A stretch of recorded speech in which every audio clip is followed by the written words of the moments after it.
요즘 우리가 창세기를 쭉 새벽마다 살펴보고 있어서 오늘은 이번 주에 말씀을 나눴던 그 부분을 한번 살피려고 그래요. 특별히 아브라함을 통해서 우리에게 가르쳐주는 믿음의 조상, 그러니까 믿음에 관한 부분이죠. 네. 아주 중요한 부분, 믿음의 시작, 그 다음에 믿음의 진행, 믿음의 완성, 이렇게 다 합쳐줘야만 믿음이라는 것을 설명할 수 있는 것이고, 이걸 아브라함을 통해서 다 설명해 줄 때에만 이걸 갖다가 뭐라 했어요? 아브라함은 믿음의 조상이다, 이렇게 말할 수가 있는 거죠. 그러니까 믿음의 조상이라는 말은 뭐예요?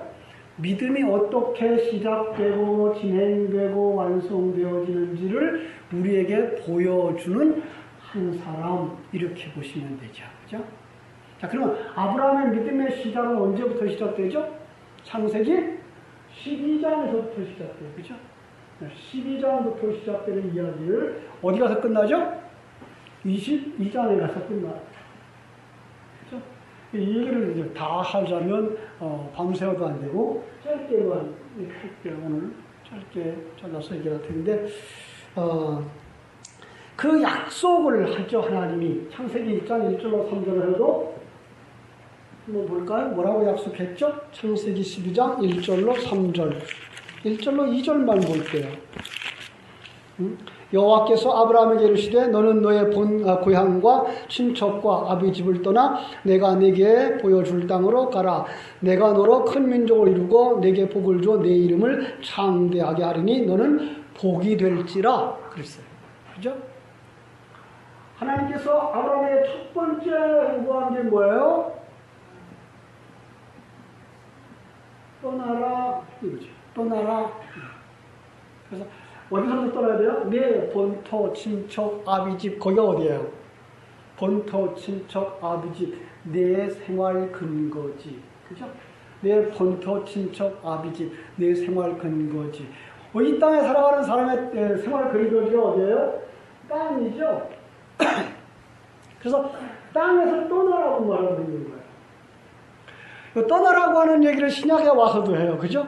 제자들에게 뭐라고 그러죠? 거기서는 또 다른 말로 해야죠. 예수님이 제자들을 부르면서 나를 따라오너라 이렇게 얘기하죠. 그랬을 때 제자들이 어떻게 했다고요? 아버지와 그죠?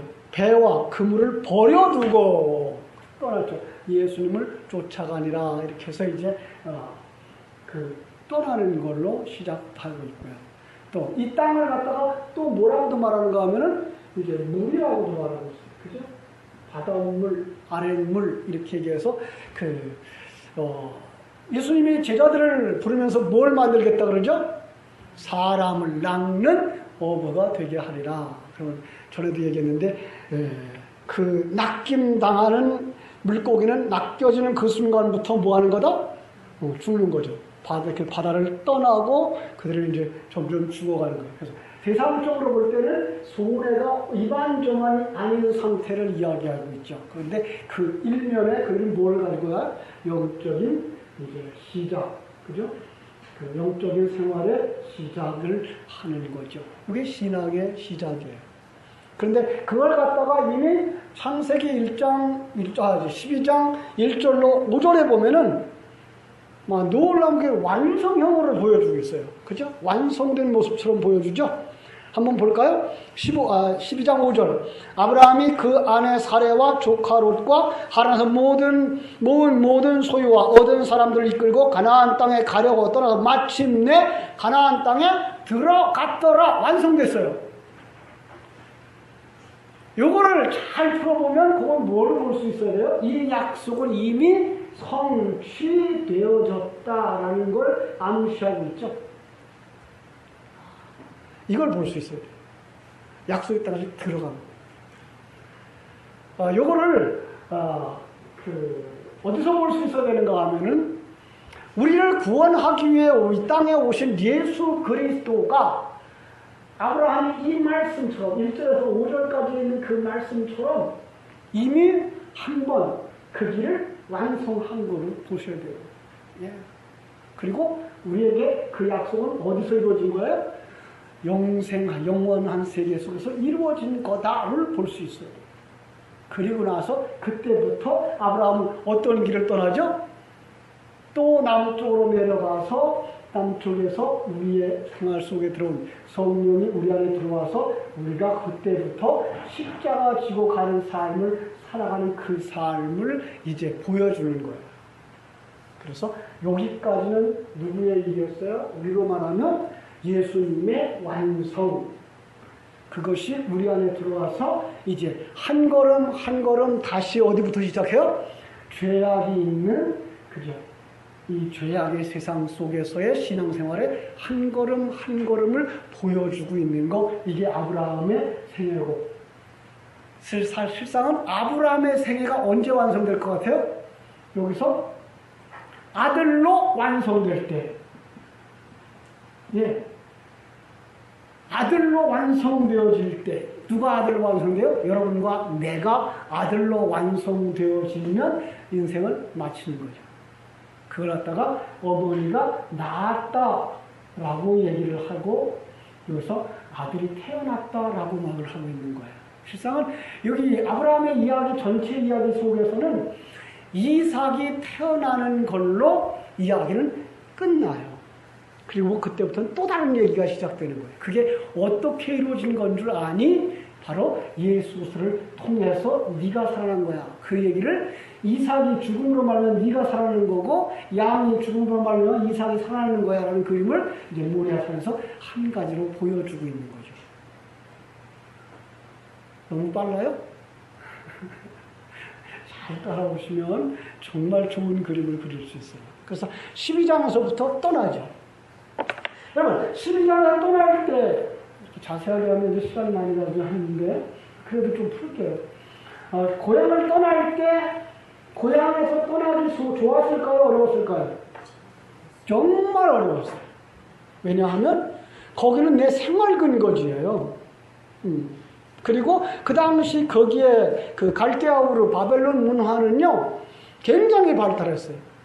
지금도 여러분들이 인터넷에 들어가서 바벨론 문화를 한번 이렇게 찾아보세요. 그들 문화 속에 지금도 이해할 수 없는 문화들을 가지고 있었어요. 아주 간단한 거가 우리가 아주 쉽게 이해할 수 있는 거가 그 당시에 이미 그들은 그 물을 내려서 변을 씻어내는 수세식 변기를 가지고 있었어요. 주전 2500년 전에. 얼마나 놀라워요. 그죠?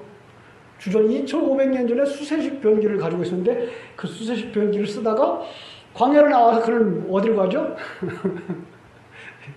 고양이 같이 이제 살게 되죠. 그죠? 땅 파고 변을 덮어야 되는 그런 상황에서 나그네 생활을 하죠. 얼마나 불편했겠어요. 그게 뭐예요? 떠나는 생활이에요. 예수님의 제자들도 예수님을 따라갈 때 그들은 얼마나 힘들었는지 알까요? 예수님 정말 여유 있는 그런 경제적 부유한 분이 아니었어요. 그런데 그들은 굉장히 경제적 부유한 자에 살았어요. 특별히 그 베드로, 요한은 어떤 사람이었죠? 어부였어요. 어부에다 배를 가지고 있는 어부였고요. 그리고 그 다른 어부들을 둔 사람이었고, 그러니까 고용할 수 있는, 사람을 고용해서 고기를 잡는 사람들. 굉장한 부자였어요. 거기서 떠난 거죠. 마태를 부를 때는요, 마태는 어떤 직장 가지고 있었죠? 당시의 세리죠. 세무관이었어요. 돈 잘 버는 사람이었죠. 그런데 거기서 주님의 부름을 받고 그걸 내버리고 떠났어요. 세상 사람들로 보면 그들은 제정신이에요? 아니에요? 제정신이 아니죠. 그런데 어떻게 해서 그게 시작된 거라고요? 그리스도의 영이 그들 속에 들어가서, 그리스도의 영이 그들 속에 들어가면 그 삶을 살아갈 수밖에 없는 거예요. 그래서 우리 신앙생활은 내가 처음에 좋아서 가는 게 아니고 뭐예요? 어쩔 수 없어서 가는 거예요. 왜? 요한복음 20장 18절에서 그렇게 봤죠. 그죠? 21장 18절. 21장 18절에서 뭐라 했어요? 네가 젊어서는 띠띠가 읽어 띠띠고 자유로이 다였거니와 이제후로는 뭐예요? 나이 먹어 늙어서는 어떻게 해요? 다른 사람이 내게 띠띠우고 원치 아니하는 곳으로 데려가리라. 그때는 누구예요? 다른 사람 누굴까요? 성령이시죠. 성령이 우리의 허리띠를 띠고 그 다음에 우리 띠를 자기가 원하는 곳으로 끌고 가는 거죠. 그래서 우리는 신앙생활을 하는 거예요. 그런데 그것을 진리가 우리 속에서 살찌워지고 충만해지고 우리를 사로잡아가기 시작하면 그때부터 우리가 그 길을 기쁨으로 가죠. 예. 기쁨으로 가요. 속 사람은 기쁨으로 가요. 그런데 그때 고난을 당하면 누가 또 일어나요? 옛사람이 벌떡벌떡 일어나가지고 분노를 하죠. 힘들다고 불평도 하죠. 신앙생활이에요. 자, 그 약속 12장 1절로 3절에서 1절로 3절 사이에 주신 약속이 그 다음에 쭉 지나가서 다른 얘기는 안 하게 또 약속을 하나 보죠. 15장에서 약속이 있어요. 한번 볼까요? 15장.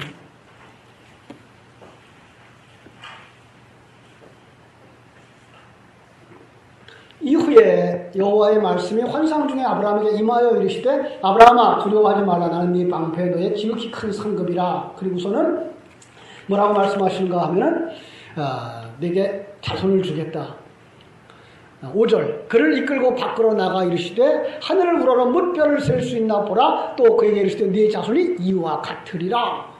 그걸 뭘로 증명할 겁니까? 그랬더니 하나님께서 9절 여호와께서 그에게 이르시되 나를 위해 3년 된 암소와 3년 된 암염소 3년 된 수양과 산비둘기와 집비둘기를 가져오라.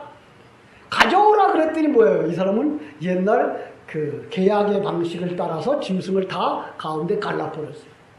그 당시에 그들은 그걸 계약의 방법이었어요. 그런데 왜 3년 된 것으로 가져오라고 했을까요?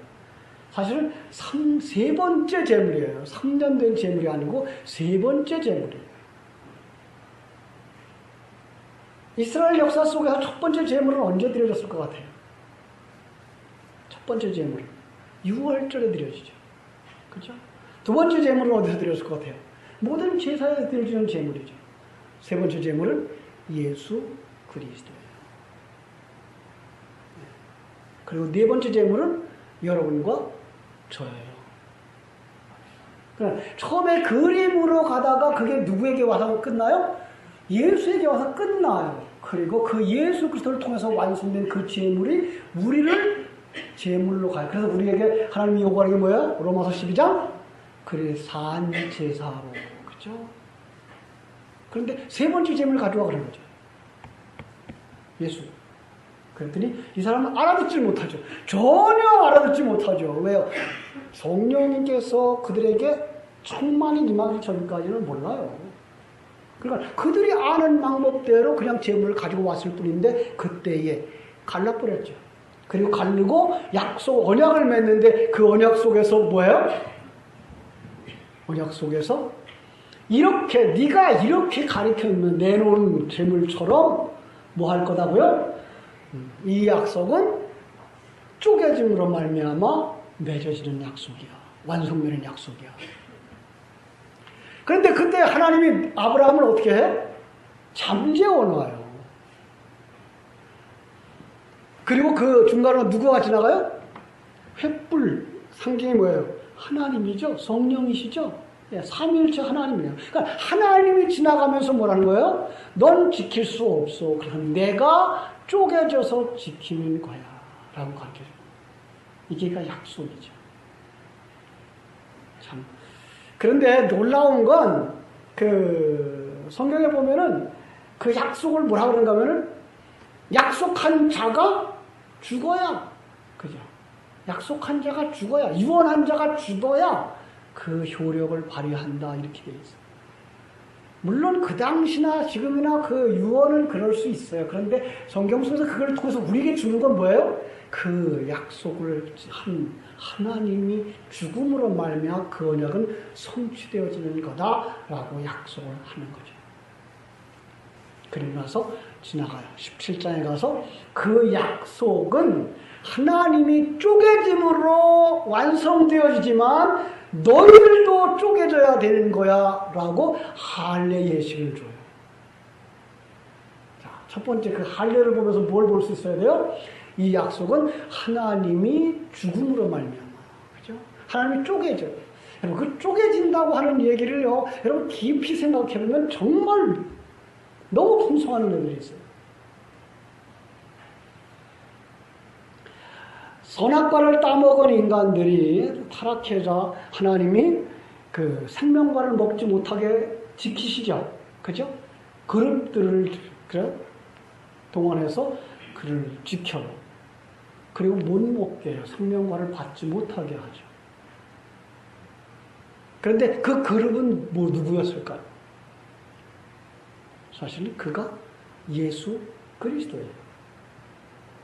그래서 그가 언제 찢겨지는가 하면 예수님이 십자가에서 찢겨질 때, 그래서 그때의 지성소와 성소를 가로막았던 휴장도 쪼개지는 거죠. 그래서 그 쪼개짐으로 말미암아 성소와 지성소가 화통하게 된 거죠. 들어갈 수가 있게 된 거죠. 그 지성소는 뭘 상징하는 곳이에요? 하나님의 임재를 상징하는 곳, 정육면체. 정육면체를 성경 속에서 나오는 정육면체 또 어디서 발견할 수 있죠? 요한계시록에 나오는 새하늘과 새 땅이 정육면체예요. 가로, 세로, 높이가 12,000 스타디온. 그래서 정육면체. 그러니까 성막에서 그들은 그 성막을 통해서 뭘 보여주는 건가 하면은요, 성막이 어떻게 생겼죠? 이렇게 바깥에 예벽이 있고 그 안에 성문막이 있죠. 그죠? 성막에 지성소가 있고 성소가 있고 앞에 물두멍이 있고 그 다음에 여기에 단이 있죠. 그죠? 여기서 문을 열어요. 그죠? 문을 열고 딱 들어가면 뭘 발견해야 되죠? 제물이죠. 네. 여기서 예수 그리스도의 희생이요. 유월절 희생이요. 그리고 여기서 뭘 봐야 돼요? 피를 보게 되죠. 그죠? 그 다음에 뭐가 생각나요? 홍해바다죠? 그죠? 그렇죠. 홍해바다예요. 홍해바다 건너면 그 다음부터 이제 그들의 진짜 그 성막 생활이 시작되는 거죠. 성소 생활이. 그 성소가 뭘 것 같아요? 이게 광야 생활이에요. 여기까지는 예수 그리스도가 완성하신 일이라면 그 다음부터 우리가 여기서 가야 되는 거예요. 그래서 광야 40년 동안 그들은 여기서 뭘 봤죠? 여기에 향단이 있죠. 그죠? 향이 올라가죠. 기도죠. 그리고 그들은 그 광야에서 뭘 먹죠? 예, 만나를 먹죠. 그래서 12개의 떡이 있죠. 떡상이 있고요. 그 다음에 거기에 뭐가 있죠? 요거 뭐가 생겼어요? 아니요. 이거는 안 보여요. 촛대, 황금, 그죠? 등대죠, 등대. 등대에 몇 개의 등잔이 있어요? 7개 등잔. 그래서, 요한계시록에 나오는, 그, 7대접의 심판인 할 때는 바로 이 등잔상을 상징합니다. 그것이 성령이죠. 성령의 인도하심을 받죠. 성령의 인도하심을 받으면서 그들의 만나를 먹고 기도를 통해서 광야를 건너가죠. 광야를 가서 이게 찢어져야 들어가요. 못 들어가죠. 그래서 찢어져서 들어갈 걸 내다보고 그 지성소 안에는 뭐를 뒀어요? 언약궤가 있었어요. 그죠? 언약궤는 어떻게 생겼어요? 언약궤는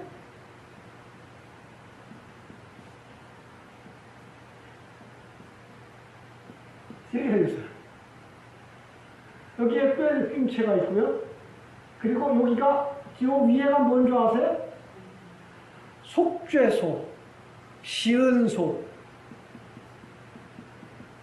시은소, 우리말로는 참 이거 대답이 잘 안 돼요. 근데 그 한자로 쓰면 스은주가 되거든요. 스가 시행하다, 은혜가 은혜예요. 은혜를 시행하는 장소예요. 은혜를 시행하는 장소에 뭐가 덮여져야 되는 거면 피가 덮여야 돼요. 예수의 피. 그리고 그 안에 뭐가 있었죠? 그 안에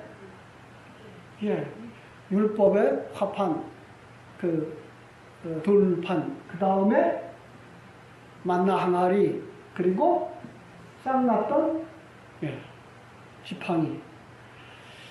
요거 그때 얘기 한번 했는데 기억나시는지 모르겠어요. 뭘 상징한다 그랬죠? 죄인. 광야 생활하면서 그들이 이걸 보고 뭘 생각했어야 돼요? 우리는 실패자야. 왜? 어떤 사람은 이걸 갖다가 말씀이신 그리스도, 떡이신 그리스도, 권위자이신 그리스도, 의미는 있을 것 같아요. 그런데 그 위에 왜 그럼 피가 덮여야 되죠? 피가 덮이면 이상해지잖아요. 겹쳐지잖아요. 그죠? 이 위에 피가 덮여야 되는데. 이건 죄인이기 때문에 피가 덮여져야만 그들이 어디에 있을 수 있어요? 지성소에 있을 수가 있는 거거든요. 그러면 이거는 죄인이죠. 왜 죄인이라고 말할 수 있죠? 여기 돌판, 몇 번째 돌판이에요? 두 번째. 첫 번째 돌판은 어떻게 됐죠? 내려오다가 그들이 우상숭배해서 깨트려 버렸죠. 그죠? 그러니까 이 딱 첫 번째, 이 돌판을 딱 생각하면 뭐가 생각나야 돼요? 우리는 우상숭배자들이었어. 그 얘기 그대로 아브라함이 얘기하고 있죠. 그죠? 아브라함은 뭐 하는 사람이었어요? 우상숭배자였죠. 예, 우상의 대표자였죠. 그거는 죽을 거예요. 죽을 죄인이에요. 하나님이 왜 만나를 주셨어요? 하나님의 말씀을 순종하나 아니하나 보려고 시험으로 줬어요. 그런데 합격해서 떨어졌어요. 불합격.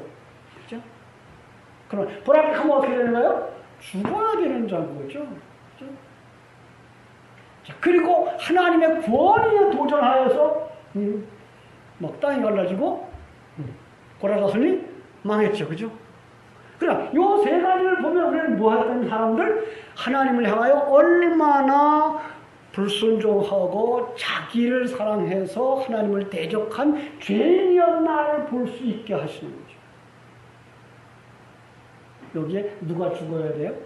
예수 그리스도가 피를 흘려서 덮어주는 거죠. 그죠? 그때에 두 천사가 그들을 바라보죠. 하나님이 이들을 어떻게 처리하나 보자. 여러분, 그때 한번 얘기를 했어요. 요 그림을 가지고서 어디서 가서 볼 수 있었다고요? 요 그림이? 천사 둘이 나타났던 그 예수님의 무덤 속이죠. 그래서 하나는 머리채, 하나는 발채에 나타났죠. 그리고 그 가운데 뭐가 있었죠? 예수님이 입었던 세마포 옷만 있었죠. 없었어요. 무슨 얘기예요? 예수는 부활했다는 얘기 있고, 예수는 제물로, 그죠? 제물로 들여서 완성되었다고 하는 그림이라고 그랬어요. 그죠? 예. 이런 하나님의 약속이 예수 그리스도의 죽으심으로 말미암아 찢어짐으로 말미암아 열려지고 예수 그리스도의 죽음으로 말미암아 완성되어지는 거야를 보여주는 그림이 할례였다는 얘기죠. 할례는 우리 요즘으로 우리 말로 말하면 남자들의 이제 포경 수술이죠.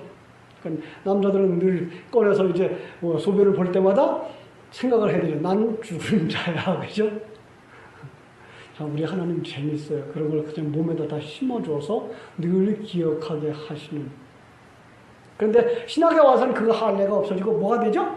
세례가 되죠. 그죠? 그러니까 우리들이 세례를 받을 때는 몰랐다고 할지라도 성도들이 또 새로 들어온 성도들이 세례를 받는 모습을 보면서 뭘 생각할 수 있어야 돼요?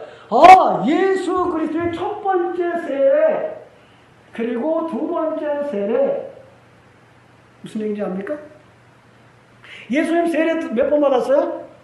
두 번 받았어요. 한 번은 사역의 초기에 우리와 연합되시는 모습으로서 세례를 받으셨고요. 그 다음에 두 번째 세례. 그것은 예수 그리스도의 십자가의 죽음을 두고서 예수님은 그랬어요. 내가 받을 세례가 있다. 그죠? 그 말은 죽음이에요. 그래서 이건 연합의 세례고, 그리고 나면 연합하는 우리가 그 예수가 죽으면 여기서 누가 죽어야 돼? 또 나도 예수님을 따라 죽고 예수님의 부활을 통해서 뭘 하죠? 나도 이제 부활했다라고 하는 믿음을 가져야 되는 것이고, 또 내가 이 삶을 통해서 뭐 해야 되는 거예요? 옛사람이 죽어야 되고, 옛사람이 죽을 때에 내 속사람은 뭐예요? 살아나는 거다를 알아볼 수 있어야 되는 게 세례의 개념이죠. 네, 그것을 모르고 세례받으면 세례받아도 천국에 간다 못 간다? 못 가요. 그 얘기를 또 우리는 하나님께서 어디에다가 가르쳐줬는가 하면 성찬을 통해서 가르쳐줬죠. 그죠? 성찬을 통해서 뭘 볼 수 있어야 돼요? 우리는 예수 그리스도의 살과 피를 늘 먹어서 그 예수 그리스도가 내 생명이 되어지고 내 피가 되어져서 난 사는 거야를 가르쳐주는 것을 볼 수 있어야 돼요. 그죠? 그리고 그 예수 그리스도의 성찬은 곧 뭘 설명하는 것이었어요? 말씀, 그리스도의 말씀, 그렇죠? 그 말씀이 내 안에 들어왔을 때 나는 그게 뭐한 사람이에요? 예수의 살과 예수의 피를 먹은 자다라는 사실이죠. 그러나 우리는 예수 믿으면서 성찬에 참석을 못해도 구원될 수 있다 없다? 네, 구원받아요. 그거는 그냥 우리에게 알려주는, 말씀의 진의를 알려주는 하나의 실천과 교제일 뿐이에요. 그걸 갖다가 그거 먹어야만 구원된다고 생각하면 절대로 안 되는 거죠. 그 의미를 잃어버리면 과거에 교회가 죄를 지은 사람한테 이제 징계를 했어요. 징계할 때 당신들은 6개월 동안 수찬 정지, 성찬을 받는 걸 거절했어요. 못 받게 했어요. 그게 무슨 얘기예요? 그대로 가면 어떻게 된다? 지옥에 가는 거야. 그러니까 빨리 회개하고 제자리로 돌아와. 이게가 경고였어요. 그래서 성찬을 받지 못하게 하는 형벌이 있었죠. 지금은 이게 너무 약해졌어요. 아니, 교회가 신자들을 책벌하면 다른 교회로 가지 뭐. 이렇게 돼버렸어요. 이게 완전히 교회의 진정한 의미들 하나도 없어졌어요. 교회라고 하는 그 중요성, 그 교회의 권위가 땅에 떨어졌어요. 이건 정말 불행한 사건들이죠. 근데 참 이 시대가 점점 그렇게 되어져 가는 것을 볼 수가 있습니다. 이제 17장에서 할례를 통해서 가르쳐주고 그 할례의 역사가 어떻게 내게 영향을 끼치는지 볼래? 그리고 18장에서 뭐 어떤 그림을 보여줘요? 18장. 창세기 18장 생각납니까? 예, 영접이에요. 그 창세기 18장에서 영접의 개념이 들어와요. 거기서 누가 누구를 영접하죠? 아브라함이 나그네를 영접해요. 그죠? 몇 사람이에요? 3사람이에요. 그죠? 자, 여기서 3사람 누굴 것 같아요? 어떤 사람은 예수님과 2 천사 그러죠. 왜 하필이면 거기다가 셋을 그려놨겠어요? 3이 하나님이죠. 예. 그렇기 때문에 그들이 그 앞에서 그 나그네들을 어떻게 대접하죠? 극진히 대접해요. 아니, 생각해 보세요. 지금 이 집의 주인이 누구예요? 나예요. 지나가는 거지가 있어요. 거지한테다가 밥을 한 개 그릇 줘야 되겠다. 그 밥 2 하나 주려고 그러면, 갖다 놓고 먹어라. 그러면 내가 안 주면 되지. 거기다가 그냥 갖다가 앉혀놓고선 거기서 그냥 그 시중을 들고 그 허리를 굽히고 거기가 사정을 해서 높은 자리에 앉히고 그럴 이유가 있느냐고요. 그죠? 여기서는 바로 예수를 영접한 자의 삶을 보여주고 예수 영접한 자의 주권과 종구의 모습을 보여주고 있는 거죠. 자, 이 영접한 이 나그네들의 모습 속에서 주인이 누구예요, 그럼? 나그네예요. 거기서 아브라함은 주인이 아니고 아브라함은 어디로 내려가요? 종의 자리로 내려가요.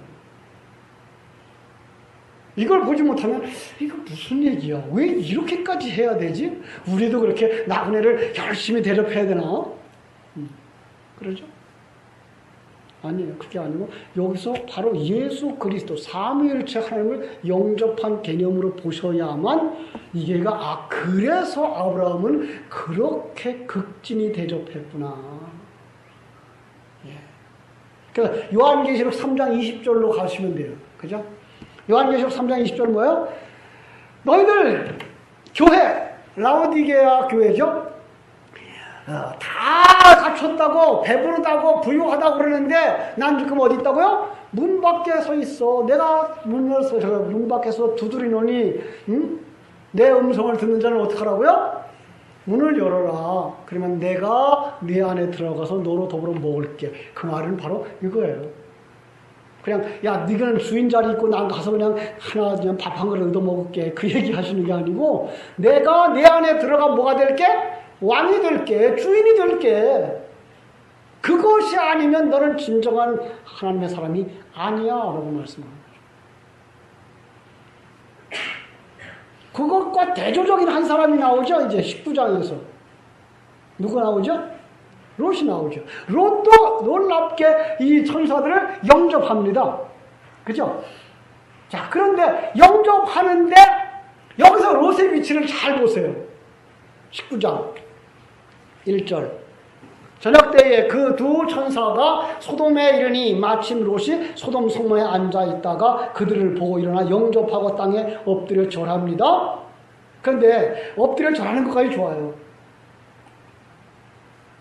거기서 롯의 위치를 보세요. 롯이 어디에 앉았죠? 성문. 이거 굉장히 중요한 하나예요. 이거예요. 힌트예요. 당시에 그 유대인들이 가지고 있는 성문에 누가 앉아있는가 하면 그 수장이 앉아있어요. 재판관이 앉아있어요. 그러니까 왕의 직분을 가진 자가 앉아있는 거예요. 그러면 지금 그는 나그네로 이렇게 떠들이 하다가 점점 소돔에 가서 소돔과 고모라에 들어가서 살지만 그는 누가 됐다는 거죠? 소돔의 대장이 된 거죠. 바울 사도로 말하면 그 죄인 중에 괴수가 된 거죠. 소돔과 고모라 죄인들의 수장이 된 거예요. 결국은 그들과 하나로 연합되어져 있는 모습을 여기서 보여주고 있는 거예요. 그럼 그가 왜 천사들을 영접했겠어요? 요게가 이제 일반 종교인들이 가지고 있는 신을 섬기는 모습들이에요. 여러분, 일반 종교인들이 왜 신을 섬기겠어요? 그걸 이용해서 내가 이익을 챙기고 내 명예를 살리고 내가 나은 자 되기 위하여서 신을 섬기는 거예요. 지난번에 얘기했어요. 10계명의 두 번째 계명, 첫 번째 계명, 두 번째 계명을 잘 보면은요, 만들지 말라? 우상을 만들지도 말고 섬지도 말라. 나 외에 다른 신은 없나니. 하나님이 모르시겠어요? 나 외에 다른 신이 없는 거 몰라서? 아니요. 거기서 무슨 얘기가 더 중요한 거면 나를 우상으로 섬기지 말아예요. 무슨 얘기라고요? 나를 주인으로 둬. 네가 주인 되고 내가 너를 돕는 우상 되게 하지 마라. 이 얘기예요. 이건 정말 중요한 얘기예요. 그런데 오늘 우리가 지금 섬기는 하나님이 어떻게 될 수 있다고요? 우상처럼 되어질 수 있다고요. 우상은 어떤 존재가 우상이에요? 힘이 세고 능력이 많아. 그래서 누구를 위해 존재해요? 나를 위해 존재하면 이게 우상이에요. 예. 그래서 우상 숭배의 맨 뒤에 누가 서 있는가 하면 내가 서 있어요. 누구를 위해 존재해요? 우상이 나를 위해 존재해요. 그리고 가장 큰 우상은 누구예요? 그럼 나예요. 예. 여기에 소돔과 고모라 성의 사람들이 다 그런 사람들이었고 롯이 그런 사람이었다라는 거죠. 그 대표적인 예를 보여준 것이 뭐예요? 그들이 와서 요구하죠. 뭘 요구해요? 야, 손님 내놔. 응? 우리가 상관하리라. 우리의 쾌락을 위하여 그들을 우리가 사용하겠다. 그랬더니 롯이 어떻게 대처하죠? 그들은 우리 집에 왔으니까 내가 그를 써먹을 거다. 차라리 너희들은 내 딸 줄게. 이게 말이 안 되잖아요. 똑같은 소속이 됐다는 거예요. 똑같은 소속이 됐다는 것이고 똑같은 모습이라는 거죠. 그래서 그 아주 똑같은 모습을 가지고서는 뭐 하죠? 하나님이 또 하나의 교훈을 주죠. 거기서 롯은 왜 하나님이 끌어냈을까요? 예? 롯을 왜 끌어냈을까요? 예? 롯은 어떤 사람이에요? 예, 놀랍게도 성경에 보면 롯은 의로운 사람 이렇게 나와요. 의인이라고 그래요. 아니 의인도 그렇게 살 수 있습니까? 예, 의인도 은혜를 떠나면 그 꾸라지로 살 수밖에 없다는 거죠. 그러니까 신자도 하나님의 말씀에 사로잡히지 아니하고 하나님이 원하는 그 진리의 방향을 붙잡지 못하면 우리는 어떻게 될 수밖에 없다고요? 그렇게 될 수밖에 없어요. 세상 사람들처럼 세상 사람보다 못한 아주 부끄럽고 수치스러운 그런 삶을 살 수밖에 없다는 거죠. 참 무서운 얘기죠. 그래서 그들을 하나님이 건져내면서 롯을 건져내면서 롯에게 걸리석거리는 걸 띄워버리죠. 그게 누구였어요? 롯의 아내였죠. 그렇죠? 롯의 아내는 무슨 마음을 가지고 살았다? 세상을 사랑하는 사람이었어요. 그렇죠? 여러분, 하나님이 세상을 사랑하라고 그랬어요? 사랑하지 말라고 그랬어요? 이제 뭐 주일날 할 얘기인데 주일 설교 중에 나올 얘기인데 세상이라고 하는 말을 성경서에 두 가지로 보셔야 돼요.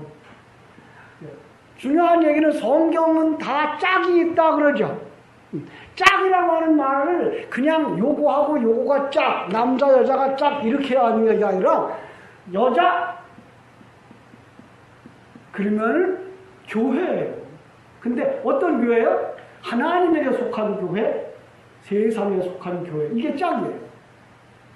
세상? 그러면 이 세상도 역시 사랑해서는 안 되는 세상? 그죠? 그 다음에 또 하나의 세상은 그 사랑하면 안 되는 죄악된 세상 속에서 건져냄을 받은 세상. 무슨 얘기인지 알아요? 왜 그렇게 한다고요? 너희들이 근본이 뭔지를 기억하라고. 그래서 그 이름을 그냥 써요. 그래서 요한복음 3장 16절에 뭐라고 그래요? 하나님이 세상을, 요 두 번째 세상이죠. 이처럼 사랑하셨다. 근데 요한일서에서는 뭐라고 그래요? 세상을 사랑하지 마라. 그죠? 그건 하나님께 속한 것이 아니야. 라고 말하죠. 그건 세상이라는 말을 하나로 쓰면 안 되고요. 한 가지로 하는. 다 짝이 있어요.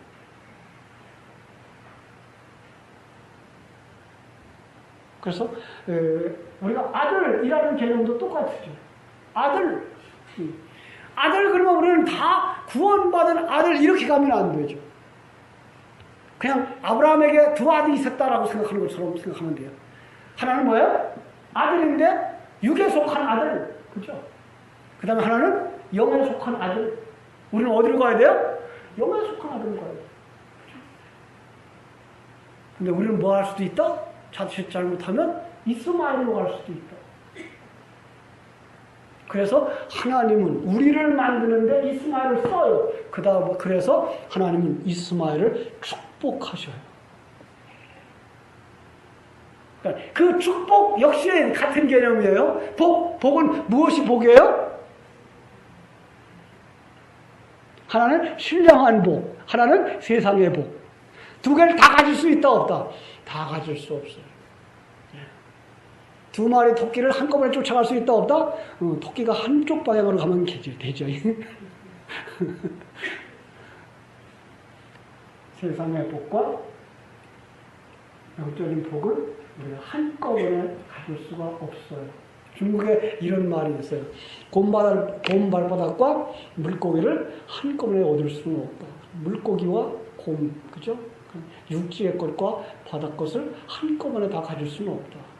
산으로 가려면 산으로 가서 찾고 바다로 가려면 바다 가서 찾아야지 산과 바다를 한꺼번에 갈 수 없다 이런 얘기죠.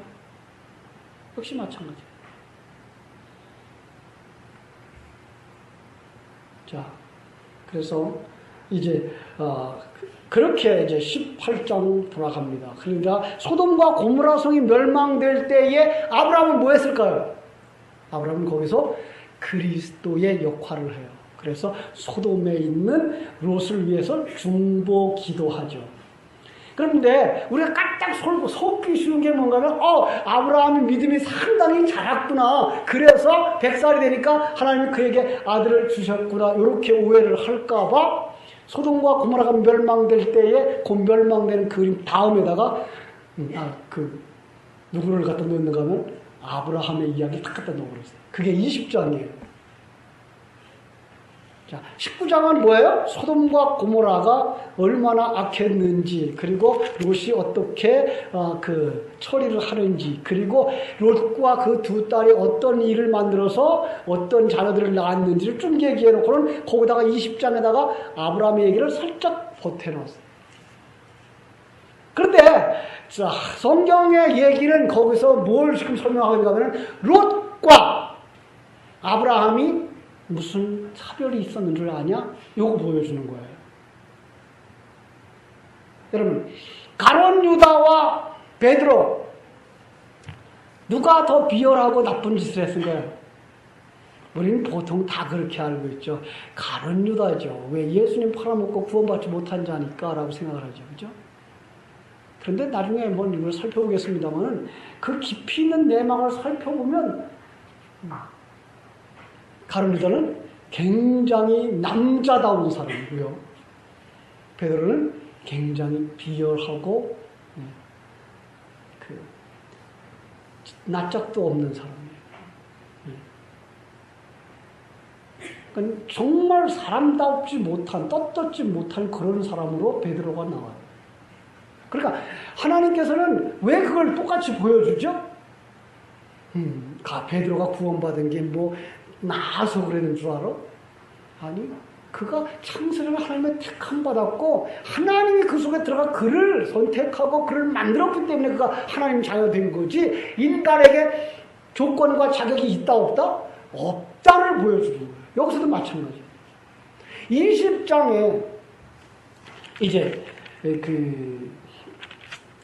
20장 전이죠. 18장에서 분명히 내년에 아들을 낳을 거다라고 그랬어요. 그죠? 그리고 지금 소돔 고모라의 멸망의 이야기를 하면서 20장에 가서 그들이 또 어디로 가요? 예? 그랄로 내려가죠.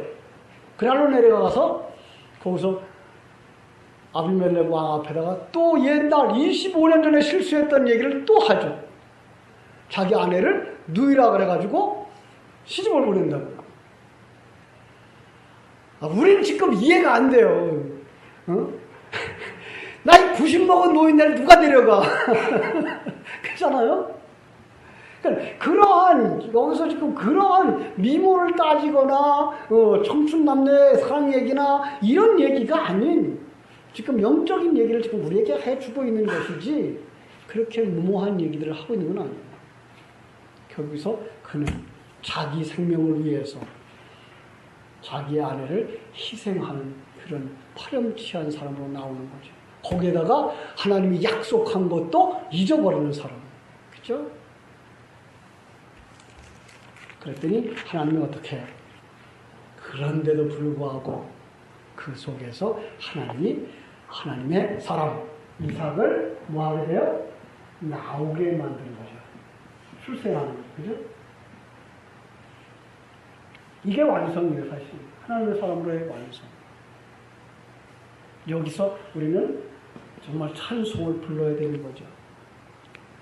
이전에는 나는 안 돼라고 해서 비웃었죠. 그죠? 하나님이 89살 먹은 할머니한테 가서 생리가 끊어진 할머니한테 가서 내년에 아들 낳을 겁니다. 말이 되느냐고요. 우리 할머니한테 한번 물어볼까? 가능성이 있겠느냐고요. 그죠? 그러니까 그 소리를 듣고서는 아이고 어떻게 가능이라고 해서 비웃었다고요. 그거는. 그런데 21장에 가서 그들을 뭐예요? 정말로 나를 하나님이 웃게 하셨다라고 말씀하시죠. 기쁨이죠. 그건 완성이죠. 그 이후의 얘기는 다음 주에 또 하겠습니다. 기도하겠습니다. 하나님 우리 아버지의 크신 은혜와 사랑을 감사합니다.